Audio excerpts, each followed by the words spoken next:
invaden los pensamientos suicidas? ¿Sientes que ya no eres el mismo de antes? ¿Aparentas ser alguien que no eres? ¿Prefieres estar solo la mayor parte de tu tiempo? Recuerda, el suicida no busca morir, busca dejar de sufrir. Bienvenidos.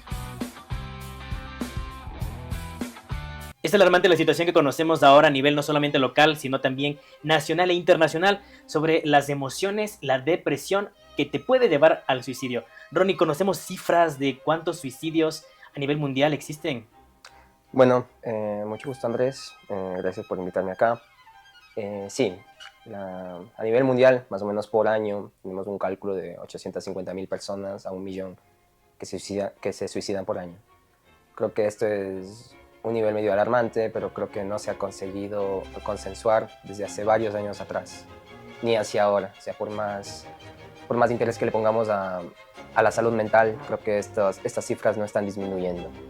Y creo que a nivel que estamos latinoamericanamente hablando, creo que todo esto incluye mucho más que la salud mental, como son las políticas públicas, las políticas en salud mental y todo aquello que conlleva una infraestructura para poder organizar un equipo bien armado para poder orientar a las personas, para poder guiar y para poder consensuar mucho más en cómo saber controlar a este tipo de personas y a la familia que se afecta en sí.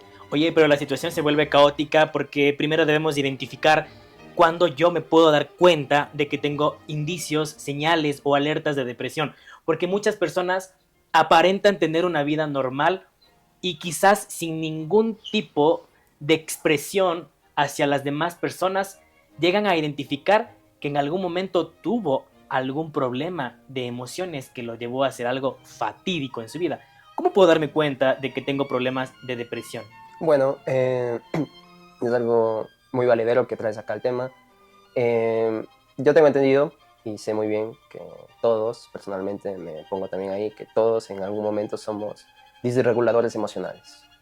Todos en su momento vamos a pasar un momento de crisis, de angustia, que a veces nos lleva más al impulso. El impulso quiere decir que nuestros pensamientos, nuestras emociones están ahí en nuestra conducta, más no bien nuestro pensamiento. Y es creo que en este punto, en donde nuestra conducta está condicionada por nuestras emociones, en donde se acude más hacia el suicidio.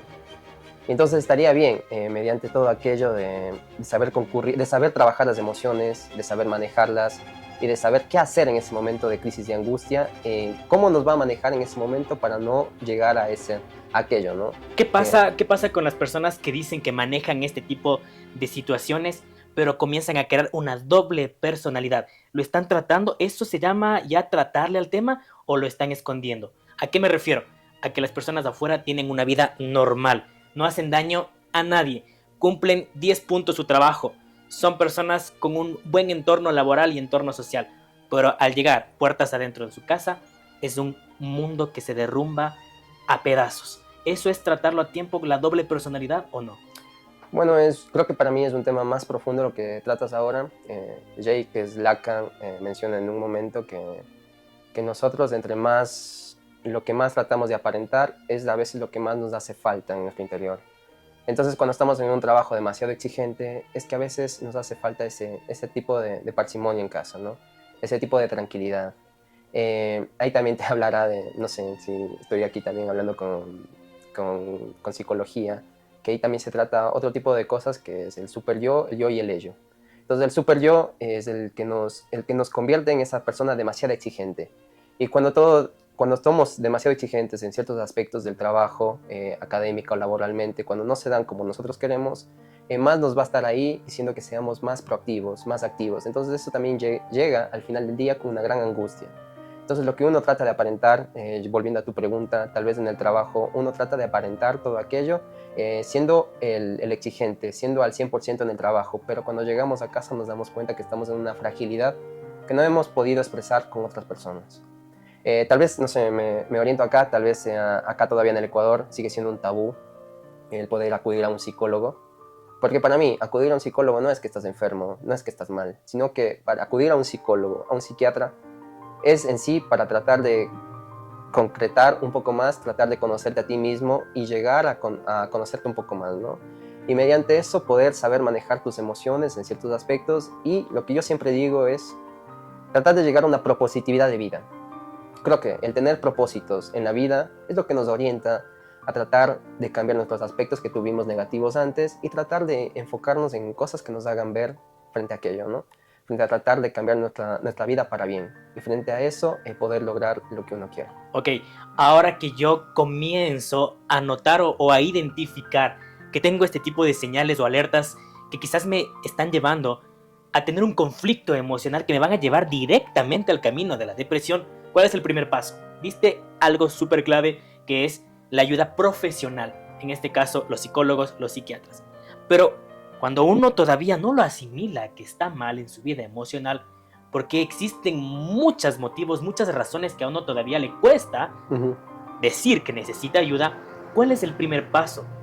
La persona directamente no va a querer ir a un especialista porque tiene muchos pensamientos en su interior que lo va a asociar como una enfermedad. Entonces dime tú como profesional, si yo me encuentro en este conflicto, ¿cuál es el primer paso para salvarme a tiempo? Bueno, creo que estamos en un mundo en el cual las cosas están cambiando. Creo que lo que hemos visto en Instagram, en Facebook, en TikTok, creo que he visto que todo el mundo a su vez está orientando inconscientemente tal vez a la salud mental. Y eso está bueno. Es una nueva ola que está surgiendo ahora, que está trayendo mayor que traiga aquí a la salud mental, ¿no? En el aquí y en el ahora. Como dices, ¿cómo saber que estoy pasando por una enfermedad que no sea orgánica? Cabe mencionar que a nosotros, tal vez psicólogos, psiquiatras, nos viene el paciente ya cuando ha de ver pasado por diferentes especialistas, como de medicina interna, como de medicina general, medicina familiar, que les duele la cabeza, que les duele el estómago, y que a su vez falta de sueño, falta de concentración, y al final y al cabo creo que es una objetividad lo que nos llega hacia el psiquiatra. Creo que es un filtro que pasan todas las personas, y eso está mal, ¿no? Es un filtro que a su vez pasan por medicina interna, por medicina familiar, piensan que están con dolores de estómago, pero no es así. A veces las personas pueden somatizar sus enfermedades mentales. Esto quiere decir que cualquier preocupación, cualquier angustia que esté pasando en la vida, a veces se va hacia un dolor de estómago, por así decirlo, hacia un dolor de cabeza, crónicamente. He tenido pacientes que han tenido dolor de cabeza, dolores de estómago, falta de sueño. Y todo esto es por algo psicológico. Y sí. Creo que lo primero que se afecta, así hablando de salud mental, es el sueño. Creo que el sueño es lo más importante que una persona tiene. Si una persona logra dormir sus 8 horas, creo que le está yendo bien en la vida. Porque el sueño para mí es algo muy importante. Porque también fisiológicamente, con la neuropsiquiatría, dice que el cortisol es el que más se aumenta en las madrugadas. Entonces, si tú estás pasando un momento de angustia, un momento de crisis, te vas a tener estos despertares matutinos, despertares en la madrugada, que no son bienvenidos a tu organismo. Ahora acabas de decir algo muy clave y es que existen etapas o existen como que un orden, ¿no? Sobre todo en una persona que tiene algún cierto tipo de conflicto emocional que acude en primera instancia a un médico general o puede ser a un psicólogo, ¿verdad? Sí. ¿Cómo ya existe la probabilidad de que esta persona debería saltar rápido a un psiquiatra? ¿Existe de alguna manera alguna razón por la que una persona vaya directamente a un psiquiatra y no a un psicólogo? Bueno, bienvenidos a la pregunta. Cabe mencionar que a veces médicos generales, médicos de medicina familiar, medicina interna, nos derivan al psiquiatra, en primer punto. Otro punto es que las personas van al psicólogo y es bienvenido sea. Un psicólogo es un personal de salud, del servicio de salud mental. Pero a veces cuando todo te sobrepasa, cuando a veces con la conducta que uno puede asumir no puede sobrellevar el esfuerzo que hace a diario, sigue durmiendo mal, sigue despertándose con una tristeza, con el agobio. Entonces creo que en ese punto creo que hay un consenso, ¿no?, entre la psicología y el paciente que nos deriva al psiquiatra. O a veces yo digo que a veces se saltan todos estos pasos y va directamente el paciente va directamente donde el psiquiatra. Porque a veces el sueño, la falta de motivación, la anedonia, el no tener el placer por lo que hacía antes. Por ejemplo, si a ti te gustaba, no sé, jugar al básquet o al fútbol y ahora ya no tienes los mismos placeres que antes los sentías, creo que esos también son síntomas de depresión. Entonces a veces nos llegan directo. Y un punto muy importante que es aquí, para mí, es el sentirse solo. el que tú te sientas solo a pesar de estar con personas. Es el aislamiento social. Para mí, el aislamiento social es lo más importante dentro de una depresión, dentro de una ansiedad. Claro, la gente prefiere verse sola para poder desahogarse, para poder sentirse ella misma, porque tú sabes que cuando estás con un grupo de personas, por aparentar, existe mucho silencio en tu interior y te agobias en ti mismo y no puedes expresarlo, pero en un momento en el que tú estás con ese conflicto, lo único que tú piensas y es, en verdad lo que tú dices es, quiero estar solo y quiero estar solo. Y es el aislamiento social, es el punto más importante del suicidio. Que no es la persona que simplemente se aísla en su cuarto y no quiere salir, sino que son personas que, estando en los grupos, se siguen sintiendo solos. Y son las personas que a veces no tienden a expresar sus emociones en palabras.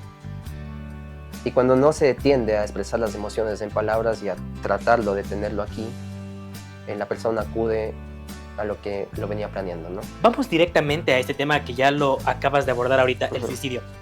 ¿Cómo nacen los pensamientos suicidas? ¿Por qué se dan? ¿En qué nivel de depresión tan alto debes estar para que nazcan estos pensamientos? ¿Cómo puedo darme cuenta que tengo pensamientos suicidas? Bueno, lo que nosotros venimos estudiando, venimos trabajando, son pensamientos intrusivos.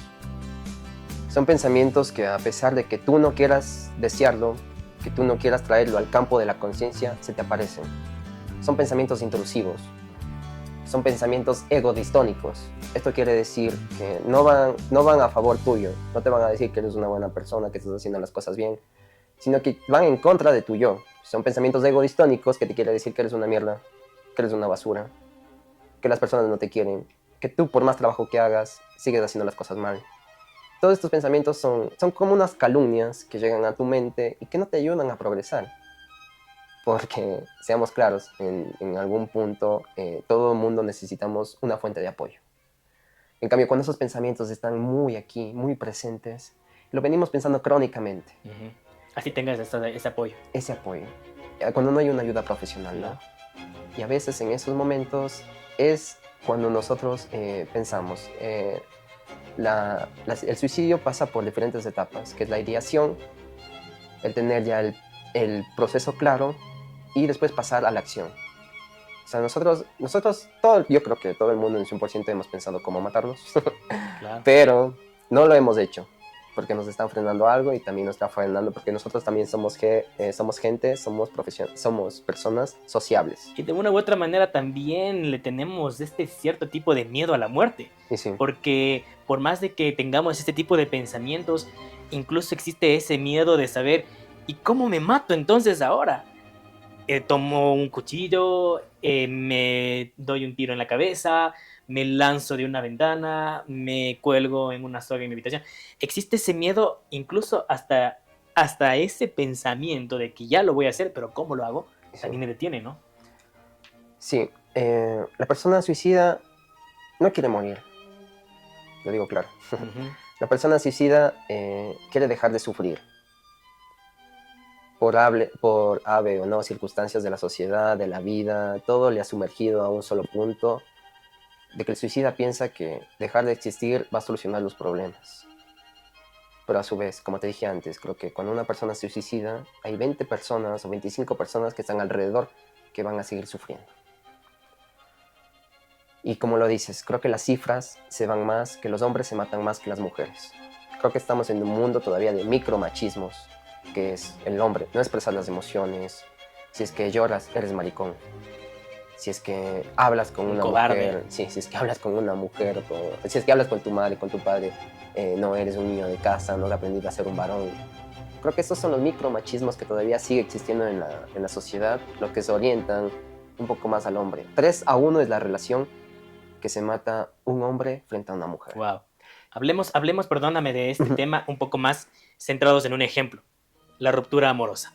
En una ruptura amorosa, ¿quién es el que sufre más? Según estudios, ¿el hombre o la mujer?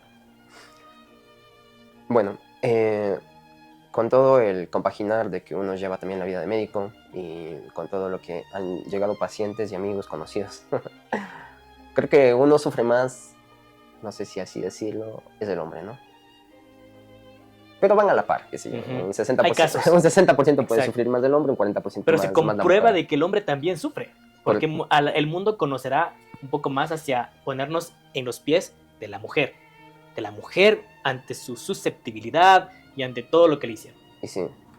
Creo que hay mecanismos organizacionales, creo que la mujer se expresa más también en un sentido, creo que se expresa más con la familia, con las amigas, y en cambio el hombre, como seguimos siendo, estamos acá hablando de nuestra familiaridad ecuatoriana, seguimos estando todavía en ese micromachismo, que no nos gusta expresar las emociones. Si nos ven llorar es porque somos unos maricones. Sí. Creo que en todo ese punto, creo que esa carga emocional, la mujer logra liberar más, como te dije antes, creo que la mujer logra expresar la emoción en las palabras, y gracias a expresar la emoción en las palabras, logra disminuir el conflicto interno que tiene. Y tiene una red de apoyo más forzada, no, más fuerte, más organizada. En cambio, el hombre a veces está mal, y a veces, no sé, no habla con nadie, o a veces habla con otro tipo de personas que es igual o no a la par de que no ha expresado las emociones nunca con otro amigo. Claro. No sé, yo he escuchado en amigos que dicen, bueno, estás en una ruptura amorosa, lo mejor sería ir a tomar para que te ahogues ahí. Claro, ahogar las penas, claro, la famosa frase, ¿no? Y en este punto, o sea, creo que el ahogar en penas, creo que, no sé, 3, 4, 5 horas te vas a sentir bien. Mediante el alcohol es un estimulador al inicio, pero tal vez puede ser un depresor al final. Porque te abre las puertas a otro tipo de problema, sí, a otra enfermedad. No sé si te ha pasado estando con resaca, como acá decimos en Ecuador, ¿no? Estando con chuchaqui. Es cuando ya la fiesta acabó y viene la realidad. Claro. Inclusive cuando estás con el alcohol, que es un depresor del sistema nervioso central, y a la larga puede conllevar a la depresión. Y existe el físico y el moral, ¿no? El físico que te sientes hecho pedazos en tu salud, en tu cuerpo, en tu malestar, pero en el moral, ¿qué hice? ¿Qué hice cuando yo estaba en esa situación, en esa borrachera? ¿Qué llamé a alguien o hice algo que quizás fue algo mal hecho en ese momento? Y sí, en un punto muy importante aquí es que las adicciones, las drogas, creo que no son un punto que va a organizar tu vida y te va a ayudar. Para mí es un punto desencadenante de otro tipo de problemas que puede conllevar en ese momento, ¿no? Tuve el caso de unos 2 amigos que lastimosamente fallecieron. Los 2 casos medios idénticos, que llevaban una depresión muy constante y también con unas crisis de angustia muy graves, y que gracias al alcohol, lo digo gracias, porque también es un desinhibitorio de conducta. Entonces, en ese punto de desinhibición de conducta, llegaron a cometer el acto del suicidio, ¿no? Porque claro, sabes muy bien que cuando tomas alcohol te desinhibe la conducta. Exacto. Y tú quieres hacer lo que te venías pensando, de una pasa a la acción. Es como un switch. Entonces, el alcohol para mí también es una droga que no, pues, que está moralmente asociada, está moralmente circunscrita aquí en el Ecuador. Es como que te ponen en la mano un revólver. Y sí. Tal cual. En una situación. O sea, tú apuntas a decir, Ronnie, como especialista, de que en estos casos de una depresión o de un conflicto emocional interno muy, muy crónico, es una mala idea mezclar sentimientos con alcohol. Sentimientos con alcohol. O con algún otro tipo de droga. No simplemente el alcohol. Y volviendo al punto, al inicial que iniciamos, creo que los hombres se matan más que las mujeres porque los hombres son más drásticos en la decisión. Por ejemplo, se tiene al tanto que familiares de policías o propios policías se matan más rápido porque tienen pistolas en casa. O a veces el hombre también tiende a colgar la cuerda y ahorcarse, ¿no? En cambio, la mujer se tiene, por cifras, se tiene entendido que a veces es la sobreingesta de medicamentos. Y sabes que con la sobreingesta de medicamentos todavía podemos hacer algo en el hospital.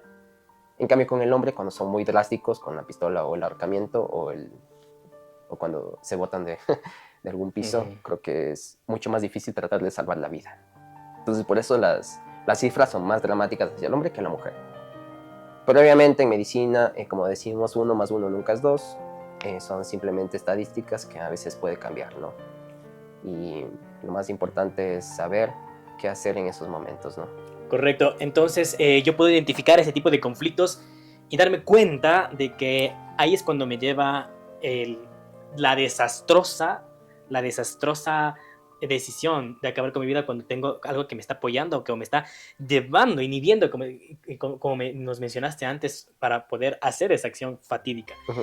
Ahora, Ronnie, hablando un poco ya más concreto, ¿Qué hacer? ¿cómo puedo hacer? ¿Qué es lo que puedo hacer? En mi caso, como alguien que estoy en un conflicto, o también diles a las personas cómo pueden ayudar a aquellos que conocen que están en esta situación. ¿Por qué?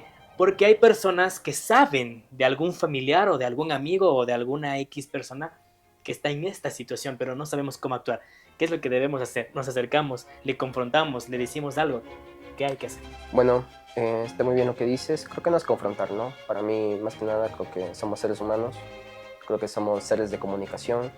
Y más que nada que cuando conversamos con una persona, sea o no profesional, creo que podemos, nuestra carga emocional disminuye cuando nos desahogamos. Está bien en ese momento de crisis de angustia. Pero crónicamente creo que adoptar medidas con un profesional de salud, psicólogo, psiquiatra, está bien. Está bienvenido sea, creo que el psicólogo o el psiquiatra hace la función de que no va simplemente loco, como así se dice, ¿no? Va la persona que quiere dejar de sufrir, quiere sentirse que quiere dormir bien, que quiere despertarse con ánimo, quiere afrontar la vida. Lo que yo también me enfoco también es en las relaciones intrafamiliares, interpersonales. Creo que somos seres sociables. Creo que en la familia es el núcleo fundamental donde el amor, la concepción y la honestidad debe forjarse en un hogar. Por ejemplo, si un padre es honesto, si un padre le dice, si tú tienes buenas notas, por ejemplo, al final del año te vamos a regalar algún obsequio, está bien. Pero si un padre, por ejemplo, es alcohólico, es drogadicto, o es manipulador, es embustero, es engañador y quiere que la familia sea honesta, es muy difícil. Es muy difícil el trayecto que ya viene trazado, tú trates de hacer otra cosa muy diferente. Es lo que nosotros llamamos que en un círculo siempre se repite. Entonces creo que en las relaciones familiares donde hay el amor, hay la comprensión y más que nada la honestidad dentro de la familia, creo que van a crear en el individuo un narcisismo sano al que me enfoco siempre. El narcisismo sano se enfoca en el autoestima. La autoestima que uno pueda tener, como lo hablamos antes quizás, que no quiere nada que ver con las personas que opinen de él. Le importa un carajo lo que opinen de él. Él sabe que es una buena persona, él sabe que se siente realizado y él sabe lo que está enfocado con una propositividad a final del año, a final de la vida, ¿no? Y creo que es ese narcisismo sano el que uno trata de buscar con la autoestima, que es el cuidado familiar. El cuidado familiar o el cuidado interpersonal entre familiares o entre amigos. Y creo que son todos estos tipos de aspectos lo que uno quiere recalcar durante toda la vida. ¿Cómo puedo yo cuidar mi salud mental finalmente? Finalmente, creo que para mí es alejarnos un poco de las adicciones, que no sé, qué sé yo. Acá en Ecuador puede ser el alcohol, las drogas, la cocaína. Y no solo ese tipo de adicciones. Existen muchas más. Porque hay mucho más, la ludopatía, el tipo de juegos, hay un montón a los videojuegos. Una adicción puede ser a la comida también, puede ser a los dulces, sí. a alguna actividad X. Para mí muy está enfocado la actividad deportiva, porque tiene indicios de la actividad deportiva, quieras o no quieras, te va a aumentar los niveles de serotonina, dopamina y noradrenalina, que son los que nos ayudan a mantenernos felices y contentos. Una actividad deportiva, una vida alejada de adicciones, eso no quiere decir que no tengas una fiesta familiar, algún tipo de reunión. No sé, el concentrarte en tus propios propositividad, tener un propósito en la vida. Yo quiero hacer esto, yo quiero hacer aquello y lograrlo. Creo que son esos tres aspectos fundamentales. Y tener una red familiar, interpersonal, porque ya como somos a veces gente de 18 años para arriba, somos gente ya adulta, que tendemos a aceptar en nuestra vida a personajes que sumen o resten. Yo te digo que a tu vida debe llegar gente que sume en tu vida, que te ayude a enfocarte, a decirte eres una buena persona, síguela haciendo, sigue trabajando, sigue ayudándote a ti mismo. Y cuando uno se ayuda a uno mismo, puede ayudar a los demás. Yo aquí rescato algunas palabras de otra profesional que dice que a veces somos personas vitaminas para un cierto tipo de personas. Somos personas que sumamos en la vida de otras personas. Y cuando uno suma en la vida de otras personas, eso también te suma a ti. Es como, se suma y se suma, ¿no? Claro. Es muy importante. Y bueno, Y cuando todos estos aspectos se logran, podemos llegar a ayudar a autoconocernos. Y para este proceso también de autoconocimiento creo que está la ayuda psicológica y a su vez un poquito más fuerte, puedo decirlo así, que está la ayuda psiquiátrica. Por eso es importante acudir a un profesional. Y sí, no va simplemente el que está loco, sino que el que quiere dejar de sufrir, el que quiere dormir bien, el que a veces que tiene un aspecto que afecta en su vida. Creo que la ayuda de salud mental creo que nos puede ayudar en este aspecto. Y el especialista puede llegar a salvar tu vida. Y sí, cuando en esos momentos de angustia, de crisis, creo que el profesional que esté a cargo o Llega a que tiempo. pueda ayudar a tiempo puede lograr. Obviamente creo que en todo este aspecto que hemos hablado, creo que hemos hablado de un componente neurótico. El componente neurótico quiere decir que estamos en contacto con la realidad, todo lo que hemos hablado durante todo este tiempo. Hay otro aspecto que se llama el componente psicótico, que tal vez lo hablemos en otro espacio.